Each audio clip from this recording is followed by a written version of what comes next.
ఎప్పుడైనా సరే ప్రతి సమస్యకు మనకు పరిష్కారం ఉంది అని ఎప్పుడైతే నువ్వు తెలుసుకుంటావో ఆ సమస్య నుండి దేవుడు నిన్ను విడిపిస్తాడు. సమస్యలు గొప్పవి కాదు, సమస్యలు తీర్చగల దేవుడు గొప్పవాడు. ఇది ఎప్పుడైతే నువ్వు నీ జీవితంలో గమనిస్తావో, ఎప్పుడైతే నీ జీవితంలో అనుభవిస్తావో, నిజంగా నా దేవుడు సమస్యలు తీర్చగల సమర్థుడు. ప్రియ దేవుని బిడ్డలారా, ఈ రాత్రి దేవుడు మనతో మాట్లాడుతున్నాడు. ఇదిగో నీ భారము యెహోవా మీద మోపము అంటున్నాడు. చూడండి ఆ మాట చూద్దాం.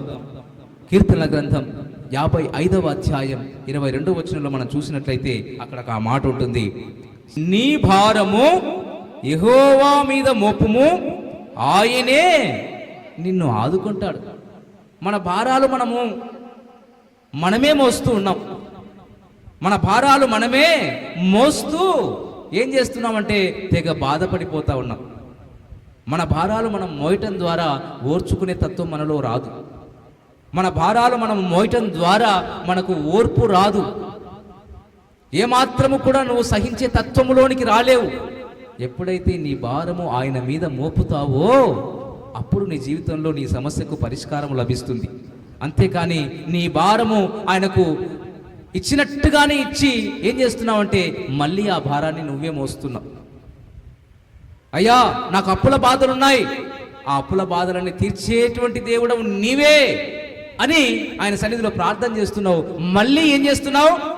నీ అప్పుల సమస్యల గురించి మళ్ళీ ఆలోచన చేస్తున్నావు. ఎట్లబ్బా రేపు అప్పు కట్టాలని, వాళ్ళు వస్తారే, వాళ్ళు నన్ను అనేకమైనటువంటి మాటలు మాట్లాడతారే, వాళ్ళు అవమానిస్తారే, నన్ను ఇబ్బంది పెడతారే అని మళ్ళీ నువ్వేం చేస్తున్నావంటే మళ్ళీ ఆ యొక్క భారాన్ని నీ మీదనే వేసుకొని చింతిస్తున్నావు. మా అమ్మాయికి వివాహం జరగట్లేదే అని అనుకుంటున్నావు. ప్రభువా నీవే మా అమ్మాయికి వివాహం చేసే దేవుడవు అని నీవు దేవుని సన్నిధిలో మొరపెట్టుకుంటున్నావు. ఆ భారాన్ని మోస్తున్నావు, ఇస్తున్నావు. కానీ మళ్ళీ ఆ సమస్య గురించి ఆలోచిస్తున్నావు. అది తగదు. దేవుడు అంటున్నాడు, నీ భారము యెహోవా మీద మోపము, ఆయనే నిన్ను ఆదుకుంటాడు. ఒక్కసారి దేవునికి నువ్వు ఇచ్చిన తర్వాత దాని గురించి ఆలోచన చేయకూడదు.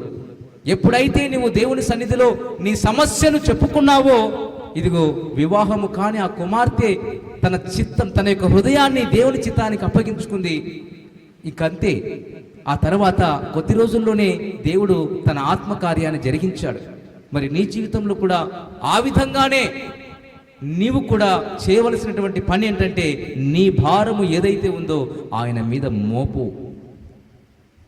ఎప్పుడైతే నీ బరువును దించుకుంటావో, దేవునికి అప్పగించుకుంటావో, నువ్వు తేలికవుతావు, నువ్వు తేలికగా ఉంటావు. అంతేకాని ఆయనకి ఇచ్చినట్టుగానే ఇచ్చి మళ్ళీ ఆ భారాన్ని నువ్వు మోస్తున్నావంటే కారణము నీవు నీ సమస్య గురించి మళ్ళీ ఆలోచిస్తున్నావంటే మళ్ళీ నీ భారాన్ని నువ్వు మోస్తున్నట్టే. అందుకే నీ భారము యెహోవా మీద మోపము, ఆయనే నిన్ను ఆదుకొనును. కింద ఇంకొక మంచి మాట ఉంటుంది చూడండి, నీతిమంతులకు. చూడండి ఆ మాట 55వ కీర్తన 23వ వచనం. 55వ కీర్తన 23వ వచనంలో చివరి మాట, చివరి వచనంలో ఉంటుంది చూడండి. 55వ కీర్తన 23వ వచనము, నీతిమంతులను ఆయన ఎన్నడును కదలనీయడు. నీతిగా, భక్తిగా, యథార్థంగా జీవించే వారి పట్ల దేవుడు ఎప్పుడూ కూడా తన యొక్క కార్యాలను చేయక మానడు. అందుకే ఆయన మేలు చేయకుండా ఉండలేని దేవుడు. అందుకే మంతులను ఎప్పుడూ కూడా ఆయన కదలనీయడు. నువ్వు నీతితో, భక్తితో, యథార్థంగా దేవుని సన్నిధిలో ఆయన దృష్టికి అంగీకారంగా, ఆయన మాటకు విధేయత చూపిస్తూ, ఆయన నీ జీవితంలో ఇదిగో ఆయన చిత్తాన్ని గనక నువ్వు నెరవేర్చే వాడవుగా ఉన్నావు అంటే, నెరవేర్చేదానవుగా ఉన్నావు అంటే నీతిమంతులను ఎప్పుడు కూడా ఆయన కదలనీయడు. ప్రియ దేవుని బిడ్డలారా, మరి నీ భారాన్ని దేవుని మీద మోపు. నీ సమస్య ఏదైతే ఉందో దాన్ని భూతద్దంలో చూడకు. నువ్వు చేయాల్సిన పని ఏంటంటే సమస్యలు గొప్పవి కాదు, సమస్యలు తీర్చగల దేవుడు గొప్పవాడని గుర్తించు.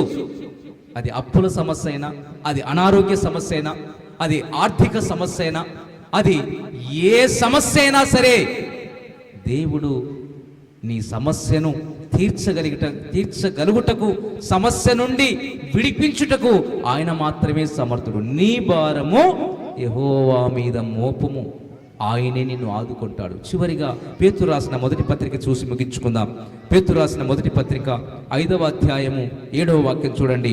పేతురు రాసిన మొదటి పత్రిక 5వ అధ్యాయము 7వ వాక్యం. 5వ అధ్యాయము 7వ వాక్యం చూడండి. అక్కడ ఒక మంచి మాట ఉంటుంది. ఆయన మిమ్మును గూర్చి చింతించుచున్నాడు గనక మీ చింత యావత్తు ఆయన మీద వేయండి. మన గురించి దేవుడే చింతిస్తున్నాడట. మనమే ఏం చేస్తున్నామంటే ఈ చింతలన్నీ మీద వేసుకొని మనము బాధపడిపోతున్నాం, తెగ ఇబ్బంది పడిపోతా ఉన్నాం, శ్రమ పడిపోతా ఉన్నాం. కానీ దేవుడు అంటున్నాడు, మీ చింత యావత్తు నా మీద వేయండి. ఆయన మిమ్మును గూర్చి చింతించుచున్నాడు. రే దేవుని బిడ్డలారా, నీ చింత ఏదైతే ఉందో, నీ యొక్క శ్రమ ఏదైతే ఉందో, నీ భారము ఏదైతే ఉందో, నీవు ఆయనకు అప్పగించుకోవాలి. కానీ ఆయన చిత్తానికి ఎప్పుడైతే దేవా నీ కొరకు నేను నమ్మకంగా జీవిస్తున్నాను, నా జీవితంలో నీ యందు భయభక్తులు కలిగి జీవిస్తున్నాను, యథార్థంగా నేను జీవిస్తున్నాను, నీ సన్నిధిలో నీ ఆజ్ఞలకు విధేయత నేను చూపుతున్నాను, ఇదిగో నన్ను నీవు నడిపించయ్యా, నా జీవితంలో నీ చిత్తాన్నే నెరవేర్చు, నాకున్న శ్రమ నుండి, నాకున్న బాధ నుండి, నాకున్న ఇబ్బంది నుండి, ఏవైతే నన్ను ఇబ్బంది పెడుతున్నాయో సమస్యలు, ఆ సమస్యలన్నిటి నుండి నీవే తీర్చగల సమర్థుడమైన గొప్ప దేవుడవు నీవు మాత్రమే, నన్ను నేను నీకు అప్పగించుకుంటున్నానయ్యా అని ఎట్లయితే ఆ వివాహము కాని కుమార్తె తన దేవుని చిత్తానికి అప్పగించుకుందో, దేవుడు తన కార్యాన్ని జరిగించాడు. నీ జీవితంలో కూడా దేవుడు తన కార్యాన్ని జరిగించడానికి ఇష్టపడుతున్నాడు. నీకు ఎటువంటి సమస్య ఉన్నా, ఎటువంటి అప్పుల బాధ ఉన్నా, ఎటువంటి అనారోగ్య సమస్య ఉన్నా, నీ కుటుంబంలో నెమ్మది లేకపోయినా, నీ కుటుంబంలో సమాధానము లేకపోయినా, నీ జీవితంలో ఎటువంటి ప్రాబ్లం ఉన్నా సరే, ఆయన అంటున్నాడు, ఇదిగో ఈ యొక్క ప్రాబ్లమ్స్ అన్నీ కూడా నేను ఉన్నాను అని తెలపటానికి మాత్రమే, నీకు ఒక గుణపాఠము నేర్పిస్తాయి, నీ జీవితంలో రిమైండర్గా పనిచేస్తాయి. వీటి ద్వారా నేను నిన్ను ఆశీర్వదిస్తాను, వీటి ద్వారా నేను నిన్ను దీవిస్తాను. మనకు మాస్టారు ఎవరు? బడిలో పాఠాలు చెప్పేటువంటి మాస్టారు ఎప్పుడు పరీక్ష పెడతాడు? చదివిన తర్వాత పరీక్షలు పెడతాడు. కానీ దేవుడు మాత్రము ముందుగానే పరీక్ష పెడతాడు, ఆ తర్వాత నీకు ఆశీర్వాదాలు ఇస్తాడు. కావున ఇప్పుడు మాస్టారు నీకేం చేస్తాడు? పరీక్ష పెట్టి పాస్ చేస్తాడు, నీకు అది దీవెన. అదే దేవుడు ఇదిగో నీకు సమస్యలు ఇచ్చి దాని ద్వారా నీకు ఆశీర్వాదాలు ఇస్తాడు. దేవుని బిడ్డలారా, మన జీవితంలో దేవుడు సమస్యలు ఇస్తున్నాడంటే ఆనందపడాలి. దేవుడు మనము ఒక శ్రమ గుండా వెళుతున్నామంటే సంతోషపడాలట. ఎప్పుడైతే ఈ విధంగా నాకు శ్రమ వచ్చింది అంటే నేను ఆశీర్వదింపబడబోతున్నాను అని నీ జీవితంలో వాటిని మరి ఆస్వాదిస్తావో, ఎప్పుడైతే వాటిని మరి నీ జీవితంలో ఎప్పుడైతే వాటిని తీసుకుంటావో, అప్పుడు నీ జీవితంలో దేవుడు నిన్ను ఆశీర్వదించడం మొదలు పెడతాడు. అది నీకు ఆశీర్వాదమునకే కానీ, దీవెనకే కానీ అది హాని కాదు. నీకు అది నిన్ను ఆయన హాని చేయటానికి ఆ సమస్యను నీకు ఇవ్వటం లేదు, నిన్ను ఆశీర్వదించటానికే ఆయన నీకు ఆ యొక్క సమస్యలు ఇస్తున్నాడని గుర్తు పెట్టుకోవాలి. అందుకే నీవు దేవుని చిత్తానికి అప్పగించుకోవాలి. సర్వచిత్తంబు నీదేనయ్యా అని ఎప్పుడైతే నువ్వు దేవుని చిత్తానికి నీ జీవితాన్ని అప్పగించుకుంటావో, దేవుడు అంటున్నాడు, నిన్ను నేను అవమానము పొందనివ్వను, నిన్ను నేను అవమానము పొందనివ్వను. మరి మన జీవితంలో అవమానము పొందకుండా ఉండాలి అంటే వచ్చిన సమస్య నువ్వు ఎదుర్కొనేటువంటి శక్తి సామర్థ్యాలు దేవుని దగ్గర పొందుకోగలిగితే, ఆయన చిత్తానికి నువ్వు అప్పగించుకోగలిగితే దేవుడు నీ జీవితంలో గొప్ప కార్యాలు చేస్తాడు. ప్రియ దేవుని బిడ్డలారా, ఆ రీతిగా మనము కూడా మన సమస్యలన్నిటి నుండి విడుదల పొందుకొని, మనకు ఏ బాధలున్నా, ఏ ఇబ్బందులున్నా, ఏ సమస్యలున్నా అది దేవుని చిత్తమే, దేవుణ్ణి ప్రేమించు వారికి అనగా ఆయన సంకల్పము చొప్పున పిలువబడిన వారికి సమస్తమును సమకూర్చుటకై. చూడండి, అదొక్క మాట చూసుకొని ముగించుకుందాం. రోమాపత్రిక 8వ అధ్యాయము 28వ వచనం. రోమాపత్రిక 8వ అధ్యాయము 28వ వచనం. రోమాపత్రిక 8వ అధ్యాయము 28వ వచనంలో ఆ ఒక్క మాట, ఆయన వాగ్దానం, ఇది కూడా చాలా చక్కటి మాట.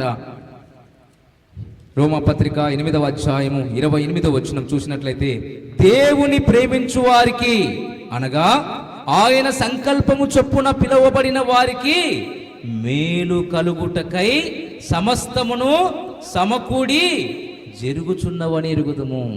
ఏది చేసినా దేవుడు మేలు కొరకే అని నువ్వు ఎప్పుడైతే నీ జీవితంలో అనుకొని దేవునికి నీ భారాన్ని అప్పగిస్తావో, నీ చింత యావత్తు ఆయన మీద వేస్తావో, సమస్తము సమకూడి మేలు కొరకే జరుగుతున్నాయి అని నీ జీవితంలో ఎప్పుడైతే దేవునికి అప్పగించుకుంటావో, ఇదిగో ఆయన అంటున్నాడు, నీవు నా సంకల్పములో ఉన్నావు, నిన్ను పిలిచాను, ఏర్పరచుకున్నాను, ఎన్నుకున్నాను, కాబట్టి నీకు మేలు చేస్తాను,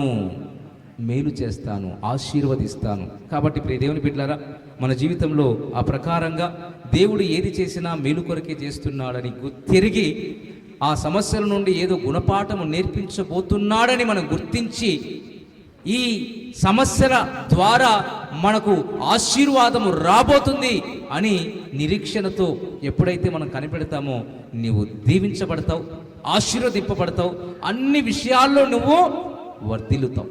కాబట్టి అట్టి కృప దేవుడు మనకు దయచేయునుగాక. ప్రభువునందు ప్రియులారా, ఈ సందేశాలు మీకు నచ్చినట్లయితే దయచేసి లైక్ చేయండి, సబ్స్క్రైబ్ చేయండి, పక్కనే ఉన్న బెల్ బటన్ నొక్కండి. ఈ సందేశాలను దయచేసి 10 మందికి షేర్ చేయమని ప్రభువు నామమున ప్రేమతో మీకు మనవి చేస్తున్నాం. Thank you. Praise the lord.